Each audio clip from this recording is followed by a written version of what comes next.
Good morning everyone. Current affairs की series में 5 जुलाई पर हम पहुंच चुके हैं और आज 10 नए एमसीक्यूज हैं उसे डिस्कस करेंगे करंट अफेयर्स की सीरीज में। This is brief introduction about me. My name is Prince Luthra, all India rank 577 from UPSC CSE 2014 batch. आज के जो टॉपिक्स हैं वो जल्दी से देख लेते हैं। जो 10 नए एरियाज को हम डिस्कस करेंगे, तो यहाँ पर इकोनॉमी को लेकर फर्स्ट क्वेश्चन होगा, विजयनगर एम्पायर को लेकर डिस्कशन करेंगे। देन आपकी बरील वाइल्ड लाइफ सेंचुरी को लेकर डिस्कशन करने वाले हैं। एनसीएपी क्या है इसके बारे में जानेंगे। एनवायरमेंट इंफ्रा को लेकर एक क्वेश्चन रहेगा। रोड सेफ्टी को डिस्कस करते हुए सीबीडी मलेशिया, एक गिग इकोनॉमी को लेकर क्वेश्चन रहेगा और एक जादूकोड़ा जो रीजन है इसको लेकर एक एक क्वेश्चन रहने वाला है। नाउ यहाँ पर क्योंकि 10 क्वेश्चन है तो 10 में से आपको अपना टारगेट सेट करना है और अपने कमेंट सेक्शन के अंदर जो साइड में चैट आपको दिखाई दे रही होगी, यहाँ पर 10 में से आप कितना स्कोर करने वाले हैं ये टारगेट जरूर सेट करिएगा, राइट। और जो कट ऑफ है वैसे यहाँ पे जो रखी गई है दैट इज 6 मार्क्स की जो कट ऑफ है वो यहाँ पर रखी गई है। मतलब 6 क्वेश्चन तो आपको सही करने ही करने हैं। नेगेटिव मार्किंग इसमें नहीं है। For every correct answer you'll get 1, for every incorrect one you'll get 0, but for every misreading there is a penalty of -2। ये आपका स्कोर स्ट्रक्चर रहने वाला है। पहले क्वेश्चन पे चलते हैं। जो क्वेश्चन है वो आपके करंट अफेयर्स में से ही है, जो रीसेंट डेवलपमेंट्स हुई, रीसेंट चीजें न्यूज में थी करंट अफेयर्स के अंदर, और जहां पर यूपीएससी के अंदर क्वेश्चन बनकर आ सकते हैं आपके सामने। नाउ यहाँ पर पहला क्वेश्चन जो है वो पर्सनैलिटी बेस्ड क्वेश्चन है। आपको एक व्यक्ति के बारे में बताया है और कहा है कि आपको इसको रिकॉग्नाइज करना है, इस पर्सनैलिटी को। He is known as the plan man of India. He was also one of the member of the first planning commission of India and played a key role in shaping the first 5 year plan. तो जो पहला 5 साल का plan, जो 5 year plan, पंचवर्षीय योजना होती थी, उसे बनाने के पीछे श्रेय इनको दिया जाता है। और साथ ही साथ जो पहली प्लानिंग कमीशन थी उसके मेंबर भी रह चुके, प्लान मैन इनको कहा जाता था। और नेशनल स्टैट्स डे जो है वो इन्हीं के नाम पर ऑब्जर्व किया जाता है, सेलिब्रेट किया जाता है। आपको इस व्यक्ति को पहचानना है। क्या हम यहाँ पर देवव्रत बसु जी की बात कर रहे हैं, राजचंद्र बोस की बात कर रहे हैं, देन प्रसाद चंद्र मेलानोबिस की बात कर रहे हैं, या फिर none of the above? 10 seconds आपको कोशिश यही करनी कि 10 सेकंड से पहले ही आप आंसर करें। ABCD जो भी आपको लगता है आप कमेंट सेक्शन में लिख सकते हैं, टाइप करके अपने आंसर को सेंड कर सकते हैं। और लास्ट में देखिएगा कि आपका स्कोर कितना बना। देखिए, he is known as the plan man of India. और यहां पर जब हम प्लान मैन की बात करते हैं और जिनके नाम पर नेशनल स्टैट्स डे को भी ऑब्जर्व किया जाता है वो है PC मेलानोबिस। प्रोफेसर भी थे, नोटेड साइंटिस्ट भी थे, अप्लाइड स्टैटिस्टिशियन भी उनको कहा जाता है, और फादर ऑफ इंडियन स्टैट्स ये जो क्रेडिट है ये भी उनको दिया हुआ है। मेलानोबिस डिस्टेंस जो है वो उनके द्वारा इंट्रोड्यूस किया गया था। ये एक स्टैटिस्टिकल मेजर है और रैंडम सैम्पलिंग को भी यहाँ पर यूज किया जाता है। खैर, इतनी जो फैक्ट्स है इस पर्सनैलिटी को लेकर वो आपके लिए काफी रहेंगे एग्जाम में क्वेश्चन का आंसर करने के लिए। तो करेक्ट आंसर क्या हो जाएगा? C will be the correct answer, right. चलते हैं नेक्स्ट क्वेश्चन के ऊपर। नेक्स्ट क्वेश्चन जो है पूछ रहा है नादा प्रभु कैंपेगौड़ा, इसको लेकर आपसे पूछा है कि बताइए 2 स्टेटमेंट में से कौन सी स्टेटमेंट ठीक है। तो आपको अंडरलाइन करना है टॉपिक को, और जो चीज पूछी गई एग्जाम के अंदर सही या गलत, करेक्ट या इनकरेक्ट, उसको सर्कल में जरूर डालिएगा ताकि आपको याद रहे कि एक्चुअल में आपको आंसर करना क्या है। नहीं तो क्या होता है, पूछा इनकरेक्ट जाता है, बट यूजुअली हमारी करेक्ट आंसर करने की आदत होती है, तो हम ऐसे क्वेश्चन को इग्नोर कर देते हैं और वहां पर 2 या 3 हमारे क्वेश्चन गलत हो जाते हैं आते हुए भी, और नेगेटिव मार्किंग भी साथ में हो जाती है। नाउ जब हम नादा प्रभु की बात करते हैं, he was the chieftain of Vijayanagar empire. Vijayanagar empire के चीफटेन थे क्या वो, और बेंगलुरु को फाउंड करने के लिए उनको श्रेय दिया जाता है। 2 स्टेटमेंट्स यहां पर दी है, सोचिए। अभी रिसेंटली न्यूज में थे, ब्रोंज का एक स्टैचू 108 फीट लंबा जिसका वजन 2200 टन बताया जाता है। नादा प्रभु कैंपेगौड़ा जो है उनको, उनका ये जो स्टैचू है ये बेंगलुरु के अंदर इंटरनेशनल एयरपोर्ट में ये अनवील किया जाएगा, ठीक है। और यहां पर जो दोनों बातें कही हैं नादा प्रभु जी के बारे में, दोनों ही स्टेटमेंट्स आपके यहां पर करेक्ट हो जाती है। 16th सेंचुरी के ये चीफटेन बताए जाते हैं विजयनगर एम्पायर के, जिनको बेंगलुरु को और बेंगलुरु के फाउंडर के तौर पर भी क्रेडिट दिया जाता है। अब देखिए, व्यक्ति ऐसे तो फेमस नहीं होता है, डेफिनेटली कुछ ना कुछ उन्होंने पॉजिटिव किया होगा। तो माना जाता है कि जो कैंपेगौड़ा थे उन्होंने यहाँ पर 1000 से ज़्यादा लेक्स को डेवलप किया था इस सिटी के अंदर, ताकि पीने के पानी की जो समस्या है उसको सोल्व किया जा सके, ठीक है। तो ये भी इस व्यक्ति की पर्सनैलिटी जो है उनके साथ ये जो इंपॉर्टेंट चीज़ है वो ऐड कर लीजिएगा। और वैसे अगर देखा जाए तो जो एग्रीकल्चर वोकलिंग कम्युनिटी है साउथ कर्नाटका की, वहाँ से आते थे। करेक्ट आंसर क्या हो जाएगा? C will be the correct answer. Next question number 3 को देखते हैं। क्वेश्चन नंबर 3 जो है वो पूछ रहा है बरेल वाइल्ड लाइफ सेंचुरी के बारे में। रिसेंटली ये न्यूज़ में थी, ये कहाँ पर लोकेट करती है? मिजोरम में, मणिपुर में, नागालैंड में, या फिर आसाम में? बिल्कुल फैक्चुअल क्वेश्चन है, जैसे कि आपको यूपीएससी में भी कई बार मिलेगा। Usually geography based question, map based question इसी तरीके के होते हैं। सोचिए, कंस्ट्रक्शन इन बरेल वाइल्ड लाइफ सेंचुरी, इनकी वजह से जो लंगूर हैं उनके हैबिटेट को नुकसान हो रहा है, उनके हैबिटेट को थ्रेट मिल रहा है। और देखिए, किसी भी जीव के अगर हैबिटेट को थ्रेट होता है तो वहां पर उस जीव की जो संख्या है, the number, it starts declining, वो नीचे जाना शुरू हो जाता है। ठीक है, जो बोरेल रिजर्व है it is located in the southern part of Assam. अभी आपको मैप के ऊपर भी दिखाने वाला हूं। जो आपका कचार दीमा हसाओ डिस्ट्रिक्ट है वहां पर ये लोकेट करता है। वेजिटेशन काफी रिच है यहाँ का। ठीक है, परफेक्ट इकोसिस्टम इसे कहा गया है टू द फॉरेस्ट। इसके अलावा काफी सारा फ्लोरा फोना आपको यहाँ पर दिख जाएगा। एंड लोकेशन एक बार देख लेते हैं असम में इसकी कहाँ पर है। वैसे आंसर तो यहाँ पर डी हो जाएगा, बट हाँ, मैप के ऊपर लोकेशन देखना जरूरी है। तो एक बार आप अपने एटलिस्ट में भी जितनी भी चीज़ें देखिए, अगर आप 2023 में एग्जाम देने जा रहे हैं तो 2022 से 23 तक जो एक साल में करंट अफेयर्स में जितनी भी चीज़ें न्यूज़ में रही, उसे प्लीज़ आप स्टार मार्क जरूर करिएगा अपने एटलस के अंदर। और चाहें तो एक दो लाइन में आप लिख भी सकते हैं कि वो जगह न्यूज़ में क्यों थी, ताकि आपका जो एसोसिएशन है उसके साथ और भी बेहतर बन जाए। ठीक है, चलिए, तो यहाँ पे एक बार मैप के ऊपर देखिए तो बिल्कुल सदर्न पोर्शन में आपको यहाँ पर ये BWS दिखाई दे रहा है, राइट। चलते हैं नेक्स्ट क्वेश्चन के ऊपर, जो कि है भारत NCAP के बारे में पूछा कि रिसेंटली इसे न्यूज़ में देखा गया। ये किससे रिलेट करता है? क्या ये ऑटोमोबाइल रेटिंग्स को लेकर है, होम अप्लायंस की रेटिंग्स को लेकर है, कोई एमिशन के नए नॉर्म्स आए हैं, या फिर इसमें से कुछ भी नहीं? बताइए, 10 सेकेंड्स आपके पास है, सोचिए क्या आंसर होगा, फिर करते हैं डिस्कशन इसको लेकर।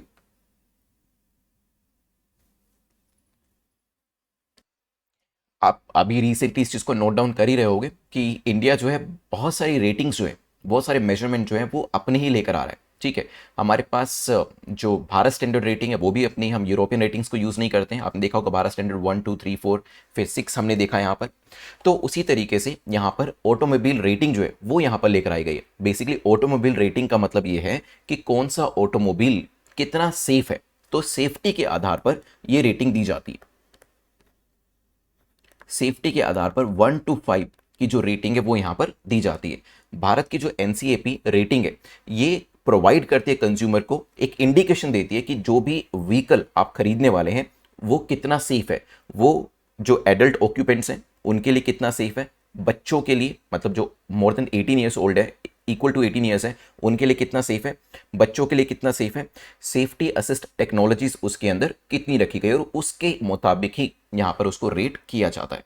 ठीक है, it is applicable on type approved motor vehicle of category M1। Motor vehicle जो पैसेंजर कैरेज के लिए यूज होते हैं, कैरेज और पैसेंजर्स के लिए, उसके अंदर भी ये चीज एप्लीकेबल है। तो अभी जो आपको जो रेटिंग्स है वो दिखाई देगी अलग अलग व्हीकल्स के साथ लगी हुई। जैसे हमारे यहाँ पर आपने देखा होगा कि जब आप कोई इलेक्ट्रॉनिक डिवाइस भी लेते हैं, ठीक है, आप रेफ्रिजरेटर ले रहे हैं, AC ले रहे हैं, टेलीविजन ले रहे हैं, तो उसके साथ भी रेटिंग होती है कि वो कितनी बिजली की खपत करता है, क्योंकि वहां पर वो चीज होनी जरूरी है क्या, ताकि हमें पता चले कि हमारा AC जो है वो कितना एनर्जी कंज्यूम कर रहा है, जो टेलीविजन है कितना एनर्जी कंज्यूम कर रहा है। Similarly when it comes to your automobiles, आपकी गाड़ी की बात होती है या फिर दूसरे व्हीकल्स की बात होती है, तो वहां पर ये चीज जरूरी है कि वो कितना सेफ है, कितने एयरबैग्स लगे हुए, एटसेट्रा एटसेट्रा, इन्हीं पैरामीटर्स के ऊपर उसे जज किया जाता है। तो करेक्ट आंसर क्या होगा?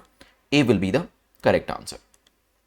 नेक्स्ट क्वेश्चन नंबर 5 को देखते हैं, जो कि बात कर रहा है ग्लोबल इंफ्रास्ट्रक्चर एंड इन्वेस्टमेंट को लेकर। बताएं कौन सी स्टेटमेंट आपकी करेक्ट है, कौन सा कथन आपका सही है। तो यहाँ पर पार्टनरशिप जो करी गई ग्लोबल इंफ्रास्ट्रक्चर फॉर इन्वेस्टमेंट को लेकर, उसको लेकर क्वेश्चन है। पहली स्टेटमेंट कहती है इसे G20 कंट्रीज के द्वारा लॉन्च किया गया। जो पार्टनरशिप है G20 कंट्रीज इसको लेकर आई है, और इसका ये जो पूरा मेन इनिशिएटिव है, इसका मेन मकसद है चाइना की बेल्ट एंड रोड इनिशिएटिव को काउंटर करना। दो स्टेटमेंट्स आपके सामने, सोचिए इसके बारे में, फिर करते हैं डिस्कशन कौन लेकर आया है और मेन मकसद क्या है।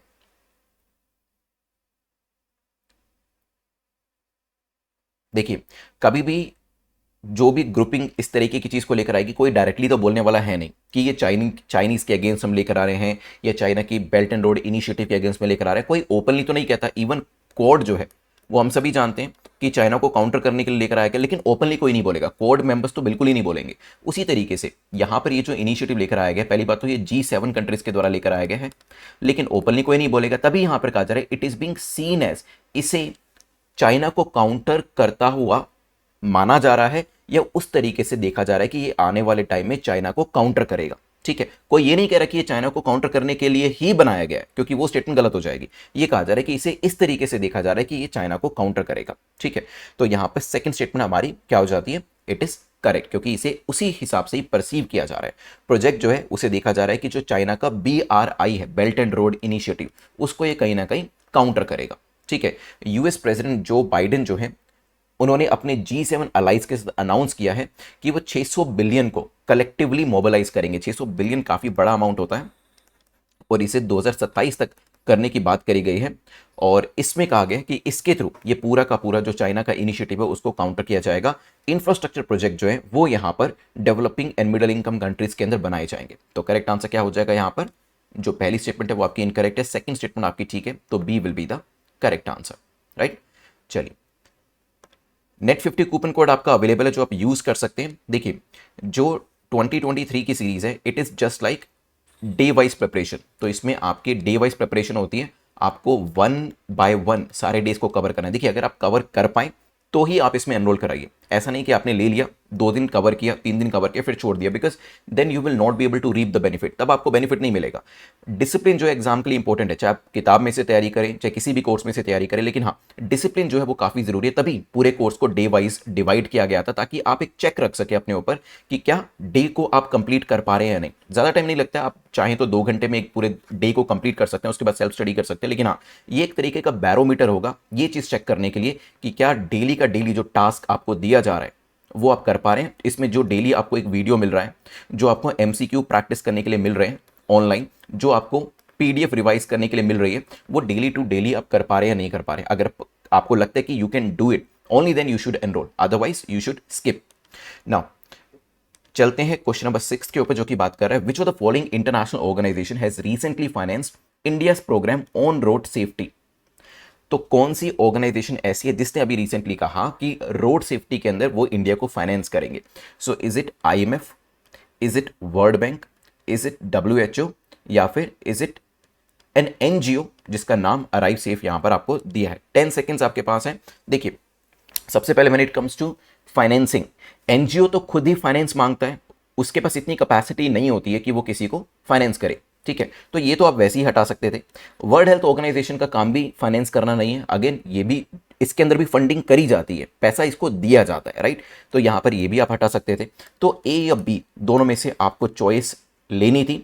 और वैसे यहां पर बताएं तो वर्ल्ड बैंक ने अभी 250 मिलियन का लोन जो है वो गवर्नमेंट ऑफ इंडिया को दिया है ताकि रोड सेफ्टी प्रोग्राम भारत अपने 7 अलग अलग राज्यों के अंदर चला सके। तो करेक्ट आंसर क्या होगा? B will be the correct answer. Project जो है इसे एस्टैब्लिश किया जाएगा एक national harmonized crash database system के हिसाब से। देखा जाएगा कि कौन कौन से राज्य ऐसे हैं जो सेफ है, कौन से ऐसे हैं जहां पर एक्सीडेंट प्रोन है, इसे इंप्लीमेंट किया जाएगा और लोकेशन के हिसाब से भी डेटा यहां पर देखा जाएगा। वैसे कहा जा रहा है कि इसे आंध्र प्रदेश, गुजरात, उड़ीसा, तमिलनाडु, तेलंगाना, यूपी और साथ ही साथ वेस्ट बंगाल में इंप्लीमेंट किया जाने वाला है। ठीक है, चलिए ध्यान रखिएगा। चलते हैं यहां से आगे बढ़ते हुए नेक्स्ट क्वेश्चन नंबर 7 के ऊपर जो कि CBD को लेकर है, कन्वेंशन ऑन बायोलॉजिकल डाइवर्सिटी को लेकर है, जैविक विविधता को लेकर पूछा है। इनकरेक्ट, देखिए मैंने कहा था आपको correct correct correct correct correct correct पूछा जाएगा, but then there will be an incorrect one, और एग्जाम में भी ऐसा होगा। और अगर आप इसको अंडरलाइन नहीं करेंगे तो हो सकता है जल्दी जल्दी में आप गलती से इसे करेक्ट पढ़ ले, या फिर ये भी हो सकता है कि पढ़ा तो आपने इनकरेक्ट लेकिन फिर क्या हुआ, फिर आप ऊपर गए, क्वेश्चन को सोल्व करने में लग गए और क्वेश्चन को सोल्व करते करते भूल गए कि यहां पे क्या लिखा था। So CBD is it a legally binding convention? Maybe. Then it's secretariat is located in Montreal Canada. 10 second सोचिए इसके बारे में, फिर करते हैं डिस्कशन। अब आप यहां पर सोच सकते हैं कन्वेंशन ऑन बायोलॉजिकल डाइवर्सिटी कि क्या ये लीगली बाइंडिंग है? यस, ये लीगली बाइंडिंग है, आप इस तरीके से सोचेंगे। देन आप सोचेंगे कि इसका सेक्रेटेरिएट मैंने पढ़ा तो था वो मॉन्ट्रियल कनाडा में है, ये भी ठीक हो जाता है। और फिर आप क्या करेंगे, फिर आप C को मार्क करेंगे और जो आपकी OMR शीट होगी उसमें भी आप C बबल जो होता है उसे आप फिल कर देंगे और जो ABD होता है वो आपका रह जाएगा। ठीक है, बट जब घर आके आप आंसर्स मैच करेंगे तो आपको लगेगा यार CBD वाला क्वेश्चन मेरा कैसे गलत हो गया, सारी आंसर कीज इसमें D बता रही है और मैंने C लिखा है, तो ये तो गलत नहीं होना चाहिए था। देन आपका ध्यान जाएगा यहाँ पर इनकरेक्ट के ऊपर। तभी मैं कह रहा हूँ कि इसे सर्कल में जरूर डालें ताकि आपका ध्यान इस तरफ जरूर जरूर जरूर जाए जब आप क्वेश्चन का आंसर मार्क कर रहे हैं। क्योंकि देखिए क्वेश्चन तो आपको आता है, जहां पर आपको 2 मार्क्स मिल जाते हैं, पहली बात तो आपको 2 मार्क्स नहीं मिलेंगे क्योंकि आपने क्वेश्चन सही नहीं लिखा, रादर नेगेटिव पेनल्टी यहां पर आपके ऊपर लग जाएगी -0.67 की, 1/3 नेगेटिव मार्किंग की। ठीक है, तो एक तरीके से कितने का डिस्टेंस हो गया आपके कंपेटिटर से? 2.67 मार्क्स का डिस्टेंस हो गया सिर्फ एक क्वेश्चन के अंदर, ये सर्कल नहीं लगाने की वजह से, सिर्फ एक क्वेश्चन में आपका कॉन्सेंट्रेशन हटने की वजह से। और ऐसे अगर 3-4 क्वेश्चन में अगर आप भूल कर देते हैं एग्जाम के अंदर, तो आप देख सकते हैं यहाँ पर जो डिस्टेंस है वो 10 मार्क्स और इससे भी ज़्यादा हो सकता है। और आप जानते हैं कि प्रीलिम्स के अंदर तो हाफ ऑफ मार्क्स की जो ज़रूरत होती है वो आपको पड़ती है कट ऑफ को क्रॉस करने के लिए। खैर, यहाँ पर 4th वर्किंग ग्रुप था, पोस्ट 2020 ये लोग मिल रहे थे और इसे रिसेंटली ऑर्गेनाइज किया गया कीनिया के अंदर। दोनों स्टेटमेंट्स यहाँ पर करेक्ट है, लीगली बाइंडिंग कन्वेंशन भी है, साथ ही साथ जो इसका सेक्रेटेरिएट है वो कनाडा मॉन्ट्रियल के अंदर भी है, ये भी ध्यान रखिएगा। सीबीडी जो है एक मल्टीलेटरल ट्रीटी है which is open for signature, signature के लिए ओपन है, बाकी कंट्रीज भी इसे ज्वाइन कर सकती हैं। कन्वेंशन इज लीगली बाइंडिंग, जो इसकी सिग्नेटरी कंट्रीज हैं उसके ऊपर ये कन्वेंशन लीगली बाइंडिंग है और इंडिया जो है that is also a party to the convention, ठीक है, वो भी कन्वेंशन की पार्टी है। तो करेक्ट आंसर क्या हो जाएगा यहाँ पर, दोनों ही स्टेटमेंट करेक्ट है, इनकरेक्ट आपको बताना था, D will be the correct answer. Next question number 8 को देखते हैं जो कि इंडिया मलेशिया रिलेशन को लेकर है, पूछा कि इंडिया मलेशिया रिलेशन को लेकर।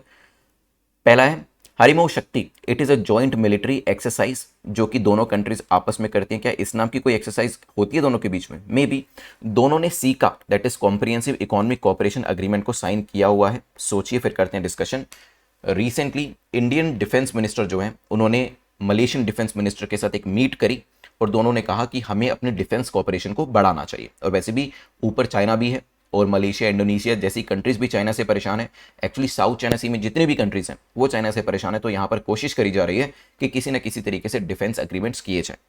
ठीक, इंडिया मलेशिया जो है इन्होंने सीका को साइन किया हुआ है which is a free trade agreement, दोनों कंट्रीज के बीच में है। और यस, जो हरिमो शक्ति है ये भी एक एनुअल एक्सरसाइज है जो कि दोनों कंट्रीज के द्वारा करी जाती है। ठीक है, मलेशिया जो है 3rd लार्जेस्ट ट्रेडिंग पार्टनर है इंडिया का, अगर हम आसियान कंट्रीज की बात करते हैं, राइट। तो दोनों स्टेटमेंट ठीक, और बताना क्या था आपको, बताना भी आपको करेक्ट ही था, इनकरेक्ट नहीं बताना था। तो करेक्ट आंसर क्या हो जाएगा यहाँ पर, C will be the correct answer.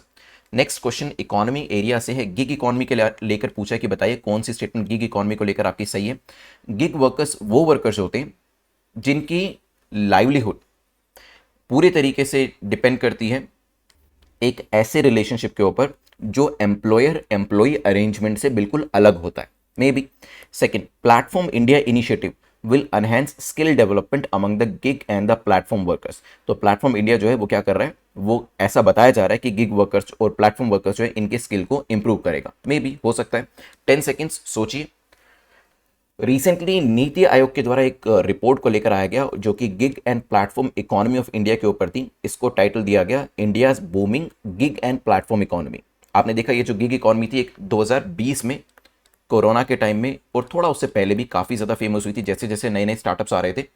अगर हम यहाँ पर बात करें, गिग वर्कर्स ये बेसिकली ऐसे लोग हैं हु परफॉर्म वर्क और participates in a work arrangement and earns from such activities outside the traditional employer employee relationship। तो बेसिकली कहा क्या जा रहा है कि यूजुअली क्या होता है, यूजुअली कोई व्यक्ति जाता है, ए व्यक्ति गया इन्फोसिस के अंदर, इसको जॉब मिली, तो इन्फोसिस क्या है, एम्प्लॉयर है, ये ए कौन है, ये एम्प्लॉई है। ठीक है, तो एम्प्लॉयर एम्प्लॉय रिलेशनशिप डेवलप हो गया यहाँ पर। लेकिन जो नए तरीके के काम है ना वो कॉन्ट्रैक्ट बेसिस पे, ठीक है, पे एज यू गो बेसिस पे ज़्यादा चल रहे हैं। जैसे कि कोई व्यक्ति जोमेटो के लिए डिलीवरी बॉय है, स्विगी के लिए डिलीवरी बॉय है, ब्लिंकिट के लिए है, ठीक है, या फिर ओला उबर के लिए काम कर रहा है, तो वहाँ पर वो एम्प्लॉयर एम्प्लॉय रिलेशनशिप नहीं होता है। ठीक है, वहाँ पर आप एक कॉन्ट्रैक्ट के बेसिस पे काम कर रहे होते हैं, एक स्पेसिफिक टारगेट को आप मीट कर रहे होते हैं, उसके बेसिस पे आपको पेमेंट किया जा रहा होता है। ठीक है, अदर कोई बेनिफिट्स वहाँ पर नहीं होते हैं। गिग इकॉनमी जो है एक तरीके का फ्री मार्केट सिस्टम होता है जिसमें टेम्परेरी पोजिशंस दी जाती हैं and they are very very common. Organization contract करती हैं इंडिपेंडेंट वर्कर्स के साथ, कोई लाइबिलिटी वर्कर के ऊपर नहीं होती, उसे जब तक काम करना है करे वो जा सकता है, कोई ऐसा कोई नोटिस वोटिस पीरियड नहीं होता है इसके अंदर भी। और इसी तरीके से जो हायरिंग कंपनी है उसके ऊपर भी ऐसा कोई लाइबिलिटी नहीं होती है। ठीक है, प्लेटफॉर्म इंडिया इनिशिएटिव जो है वो क्या कर रहा है, वो स्किल डेवलपमेंट में हेल्प कर रहा है ऐसे ही वर्कर्स की। ठीक है, और अभी तो बात भी चल रही थी कि हो सकता है आने वाले टाइम में फाइनेंशियल इंक्लूजन, सोशल सिक्योरिटी के अंदर एटलीस्ट इनको ऐड किया जाए। देखते हैं आगे सरकार क्या क्या करती है। करेक्ट आंसर क्या हो जाएगा यहाँ पर, C will be the correct answer. दोनों स्टेटमेंट्स यहाँ पर ठीक हो जाती हैं। तो यहाँ पर कुछ फीचर्स आप देख सकते हैं। काफ़ी सारे लोग गिग इकोनॉमिक और गिग वर्कर्स को पसंद करते हैं, मतलब कुछ लोग उस काम को भी करना पसंद करते हैं क्योंकि इसमें उनको लगता है कि वो अपने पैशन को फॉलो कर सकते हैं, फ्रीडम होती है, अपनी जगह पर रहकर काम कर सकते हैं, फ्रीलांसर्स भी इसमें आते हैं, तो अपनी मर्जी का काम अपनी जगह पर रहकर यहाँ पर किया जा सकता है। ऑफकोर्स सेंस ऑफ सिक्योरिटी आपको नहीं मिलेगा, लेकिन हाँ आपको ठीक ठाक पेमेंट इसमें मिल जाता है, फ्रीडम मिल जाती है, आप अपने पैशन को परस्यू कर सकते हैं और डाइवर्सिटी काम की मिल जाती है। बट ऑफकोर्स लाइफ में हर चीज़ तो नहीं मिलती है, तो यहाँ पर जो सेंस ऑफ सिक्योरिटी जो एम्प्लॉयर एम्प्लॉय ट्रेडिशनल रिलेशनशिप में देखने को मिलती है वो यहाँ पर नहीं मिलती है। खैर, नेक्स्ट है जादूगोड़ा एंड कडप्पा डिस्ट्रिक्ट। ये किस चीज़ के एक्सट्रैक्शन के लिए फेमस है? यहाँ से कौन सा मिनरल निकाला जाता है? यूरेनियम, कॉपर, आयरन या डायमंड? 10 सेकेंड्स आपके पास है, सोचिए क्या आंसर हो सकता है। अभी रिसेंटली राजस्थान गवर्नमेंट जो है वो रिसेंटली एक पर्टिकुलर प्रोडक्ट की माइनिंग के अंदर एंटर कर रही है। उसने अभी लेटर ऑफ इंटेंट जो है वो यहां पर इशू करवाया है। 12 मिलियन टन्स यूरेनियम रिजर्व जो है वो सिर्फ सिकर डिस्ट्रिक्ट में कहा जा रहा है कि राजस्थान के अंदर पाए जा सकते हैं। ठीक है, यूरेनियम जो है it is currently being excavated. ये अभी जादूगोड़ा ऑफ सिंहभूम जो झारखंड के अंदर है। जादूगोड़ा कहां पर है? सिंहभूम झारखंड के अंदर। कडप्पा कहां पर है? Kadapa is in Andhra Pradesh. यहां से अभी पूरा का पूरा एक्सट्रैक्शन किया जा रहा है, लेकिन क्योंकि राजस्थान के अंदर भी अच्छी खासी अगर आप देखेंगे पोटेंशियल है, तभी यहां पर भी इसकी बात करी जा रही है। हाईएस्ट यूरेनियम प्रोड्यूसिंग अगर हम कंट्रीज की बात करें तो उसमें कजाकिस्तान, कनाडा और ऑस्ट्रेलिया का नाम आता है। ठीक है, और यूरेनियम आप जानते हैं इसका इस्तेमाल इलेक्ट्रिसिटी पीसफुल पर्पस के लिए जब हम बात करते हैं इलेक्ट्रिसिटी जनरेट करने के लिए किया जा सकता है। हाउएवर अगर हम न्यूक्लियर एनर्जी के अलग भी बात करें, इसका इस्तेमाल एनर्जी के अलावा मेडिसिन एरिया के अंदर, डिफेंस इक्विपमेंट के अंदर, फोटोग्राफी के अंदर भी किया जा सकता है। तो करेक्ट आंसर क्या हो जाएगा? A will be the correct answer. चलिए, अभी 30% मोर मटेरियल रिटेंशन के लिए 2 मिनट के अंदर पूरे लेक्चर को रिवाइज करेंगे। और रिवीजन करने का मतलब यही है कि आपको कमेंट सेक्शन में जैसे ही स्क्रीन आपके सामने आती है इसको लेकर आंसर करते जाइएगा। तो सबसे पहले मुझे बताएं, हमने किस ग्रेट पर्सनैलिटी के बारे में बात करी जिसको कि फादर ऑफ इंडियन स्टैट्स भी कहा जाता है? उनका नाम क्या है? पीसी महलनोबिस, याद रखिएगा। फिर हमने यहाँ पर नाथ प्रभु जी के बारे में बात करी थी, तो मेजर चीफ्टेन थे विजयनगर एम्पायर के, और बेंगलुरु सिटी बनाने का क्रेडिट उनको दिया जाता है। अभी उनका 108 फीट लंबा 2200 टन का जो ब्रॉन्ज स्टैचू है वो आपको इंटरनेशनल एयरपोर्ट जो बेंगलुरु का है वहां पर देखने को मिलेगा। नेक्स्ट हमने जो बोरेल वाइल्ड लाइफ सेंचुरी इसके बारे में डिस्कशन किया था, कहाँ पर है? ये सदर्न असम के अंदर लोकेट करती है, आप मैप के ऊपर भी देख सकते हैं। नेक्स्ट हमने भारत एनसीएपी, ये क्या है जल्दी से बताएं। इसे रिसेंटली हमने न्यूज में देखा था, this is the automobile rating कि कौन सा ऑटोमोबाइल कितना सेफ है, ये जाना था हमने। फिर हमने पार्टनरशिप देखी थी फॉर ग्लोबल इंफ्रा इन्वेस्टमेंट, इसको लेकर हमने देखा ये कौन लेकर आया? G7 कंट्रीज, और कहा जा रहा है कि चाइना के बेल्ट एंड रोड इनिशिएटिव को ये काउंटर करेगा। ठीक है, ये सब चीज़ें देखी थी। फिर इसके बाद हमने नेक्स्ट क्वेश्चन नंबर 6 के बारे में जाना था, और क्वेश्चन नंबर 6 के अंदर हमने देखा था जो international organization recently finance India's program on road safety, इसको लेकर क्या बातें करी हमने? कौन दे रहा है पैसा यहाँ पर? वर्ल्ड बैंक यहाँ पर जो पैसा है वो यहाँ पर मुहैया कराएगा। ठीक है, फिर हमने यहाँ से आगे बढ़कर कन्वेंशन ऑफ बायोलॉजिकल डाइवर्सिटी के बारे में देखा, सीबीडी को लेकर इसमें से कौन सी स्टेटमेंट आपकी इनकरेक्ट है ये जाना। तो यहाँ पे सीबीडी जो है लीगली बाइंडिंग कन्वेंशन है, पहले तो ये ध्यान रखिएगा। इट इज और it's secretariat is located in Montreal Canada. यहाँ पर हमने देखा जो दोनों स्टेटमेंट्स आपकी हैं वो करेक्ट हो गई थी, लेकिन इनकरेक्ट आपको बताना था। कौन सी एक्सरसाइज हम मलेशिया के साथ करते हैं जल्दी से बताएं। सी का जो फ्री ट्रेड एग्रीमेंट है वो तो हमने साइन किया हुआ है, इट इज हरिमो शक्ति। ये एक्सरसाइज हम बेसिकली दोनों ही एनुअल बेसिस पे कंडक्ट करते हैं। गिग इकोनॉमी कॉन्ट्रैक्ट बेसिस पे काम होता है, फ्रीलांसर्स का जो काम होता है वो हमने देखा था। यहाँ पर जादूगोरा कडप्पा यूरेनियम के लिए जाने जाते हैं, ध्यान रखिएगा। ठीक है, अब जो prelims question of the day है वो मैं आपसे पूछना चाहूंगा कि मैंने आप पीछे, इससे आपकी मेमोरी भी टेस्ट होगी, आपको बताया था कि कौन सी मेजर यूरेनियम प्रोड्यूसिंग कंट्रीज है, इनके नाम आपको बता रहे हैं। बताइएगा कौन सी मेजर यूरेनियम प्रोड्यूसिंग कंट्रीज है, उनके नाम जल्दी से मुझे कमेंट सेक्शन में बताइएगा। सो यहां पर अपने मार्क्स जरूर लिखिएगा कितना आपने स्कोर किया है। Thanks for watching this video, have a nice day, take care, good bye.